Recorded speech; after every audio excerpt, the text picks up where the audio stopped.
میں بہت دنوں سے یہ بات محسوس کر رہا ہوں کیونکہ میرا بہت ڈائریکٹ واسطہ ہے لوگوں سے. میرے پاس بہت سے لوگ علاج کے سلسلے میں آتے ہیں اور بڑے شدید دباؤ میں ہوں اپنے قوم کے حالات دیکھ کر، اپنے لوگوں کے حالات دیکھ کر. بے پناہ ڈپریشن ہے لوگوں میں، بلکہ مجھے تو ایسا لگتا ہے کہ شاید ہماری پوری آبادی ہی ڈپریشن کا شکار ہے. بڑی فرسٹریشن ہے، انگزائٹی ہے، بے اطمینانی ہے، مایوسی ہے، بے دلی ہے، مستقبل سے مایوس ہیں، ملک کے مستقبل سے مایوس ہیں، فکر مندی میں پوری قوم مبتلا ہے. ٹرسٹ نام کی کوئی چیز اب ہمارے ہاں نہیں ہے. میں کسی سے کہوں کہ یار شہد پیا کرو تو جواب دیتے ہیں شہد تو خالص ملتا ہی نہیں.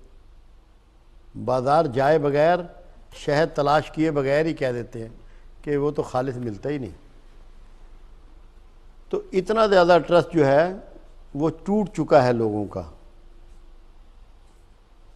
بہت برے حالات ہیں. اس میں جسمانی عوارض ہیں، نفسیاتی مسائل ہیں، معاشرتی مسائل ہیں، معاشی مسائل ہیں.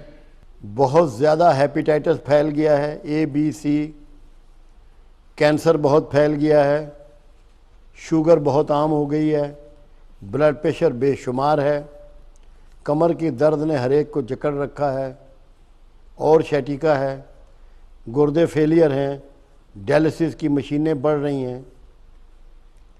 بے شمار مسائل کا ہم شکار ہیں. میں پیچھے مڑ کے دیکھتا ہوں، 1964 تک جا کے دیکھتا ہوں، غور کرتا ہوں، مجھے یہ سب چیزیں پیچھے نظر نہیں آ رہی. جو نئے لوگ ہیں وہ تو اس بات کو شاید نہ سمجھ پائیں گے، مگر جن کے بال سفید ہیں وہ جانتے ہیں کہ میں کیا کہہ رہا ہوں.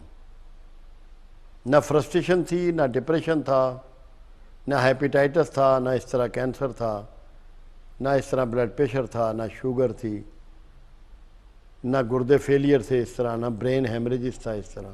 لوگ بڑی اچھی اور صحت مند اور نفسیاتی طور پہ صحت مند اور اطمینان والی زندگیاں گزار کے دنیا سے کوچ کر گئے.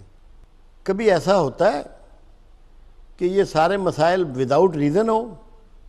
کیا یہ ممکن ہے؟ یہ ہرگز ممکن نہیں ہے. کائنات میں کچھ ایسا نہیں ہے کہ آپ کے ذمے کچھ نہ ہو. یہ مسائل جتنے بھی ہیں یہ ہمارے اپنے پیدا کردہ ہیں. خدا نہ خواستہ اللہ ہمارا دشمن نہیں ہے کہ جس نے ہمارے لیے یہ مسائل گھڑے ہوں. اللہ نے نہیں گھڑے. اللہ تو ایک بات قرآن میں کہتا ہے، ہمیں کیا پڑی ہے کہ تمہیں عذاب کریں؟ ہم تمہیں عذاب کرنے والے نہیں ہیں، تم ہی آگ میں چھلانگ لگاتے ہو، تم ہی آگ میں کودتے ہو. اللہ تمہیں عذاب کرنے والا نہیں ہے.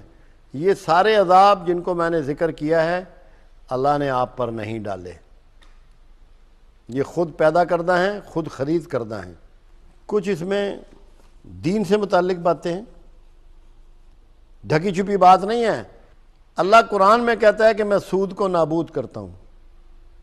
پھر دوسری چیز، آپ اگر اپنے ملک میں سچا تلاش کرنے کی کوشش کریں تو کیا کسی شعبہ زندگی میں سچا مل جائے گا؟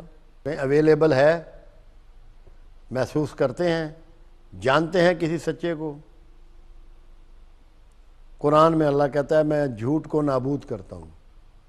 اور خود رسول اللہ صلی اللہ علیہ وسلم فتح مکہ پر اپنے عصا مبارک سے بتوں کو گرا رہے تھے، اور زبان مبارک پہ کیا تھا؟ حق آ گیا اور باطل مٹ گیا. اور باطل ہے ہی مٹنے کے لیے. باطل کس کو کہتے ہیں؟ جھوٹ کو. بطل، جھوٹ، بطل، باطل. اللہ کے رسول صلی اللہ علیہ وسلم سے ایک دن پوچھا گیا، یا رسول اللہ صلی اللہ علیہ وسلم، مسلمان بزدل ہو سکتا ہے؟ فرمایا ہو سکتا ہے. مسلمان بخیل ہو سکتا ہے؟ فرمایا ہو سکتا ہے. مسلمان جھوٹا ہو سکتا ہے؟ فرمایا ہرگز نہیں. تو جو جھوٹا ہے کیا وہ مسلمان ہے؟ کیا وہ اسلام پر ہے؟